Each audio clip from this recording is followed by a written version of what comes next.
तपाईँ अहिले सुन्दै हुनुहुन्छ अज्ञात संसार, जहाँ डर केवल कथा होइन वास्तविकता हो। सिक्किमको दक्षिण भेगमा लुकेको एउटा गाउँ बाहिरबाट हेर्दा सामान्य देखिए पनि भित्र गाडिएको छ एक अकाल्पनीय रहस्य। नमस्कार, मेरो नाम साजन लिम्बू, सिक्किमबाट। मेरो घर चाहिँ अलिक गाउँमा पर्छ। आजभन्दा 1 वर्ष अघि घटेको घटना हो यो।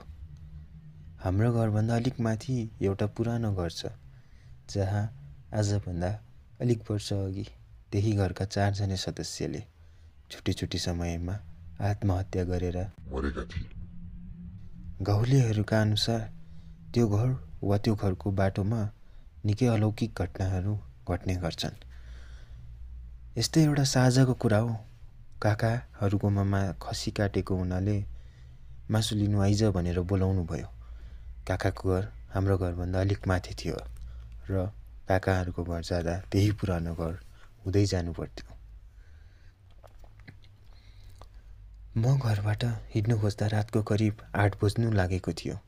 आमाले यतिको रात परिसक्यो, भोलि बिहान उठेर जा भनेर भन्दै हुनुहुन्थ्यो। म जिद्दी गरेर हिँड्नु थालेँ। हुन त म त्यति भूतप्रेतमा विश्वास नगर्ने मान्छे, तर त्यो दिन त्यो पुरानो घर छेउ पुग्दा किन हो किन मेरो मन आफै डराउनु थाल्यो। त्यति नै बेला मेरो आँखा त्यो पुरानो घरतर्फ गयो, जहाँ एउटा बुढी मान्छे सेतै लुगा लगाएर खैनी माडिराख्नु भयो जस्तै देखेँ। म चाहिँ को रहेछ यति राति यस्तो पुरानो घर अघि बसेर के गर्नुभएको होला भनेर सोच्नु थालेँ। म सोच्दै मात्रै थिएँ कि त्यो सेतो आकृति त हेर्दा हेर्दै हरायो। त्यही बेला जङ्गलतर्फबाट कुनै केटी मान्छे रोएको आवाज आउनु थाल्यो। मेरो मनमा डरको सीमा भएन। आफू घर फर्किन्छु भनेर म कुद्नु थालेँ। त्यो पुरानो घर र हाम्रो घरको बाटो बिचमा एउटा सानो खोल्सा थियो।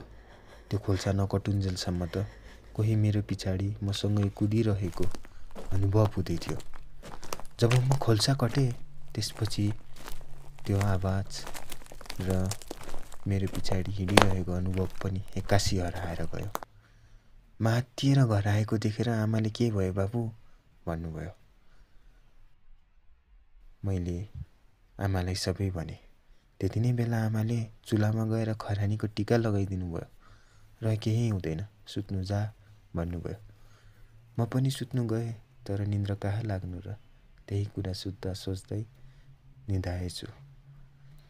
हुनु त मलाई केही भएन, तर भूतप्रेतमा विश्वास नगर्ने म आजकल रात परेपछि बाहिर निस्किनु पनि डर लागेर आउँछ।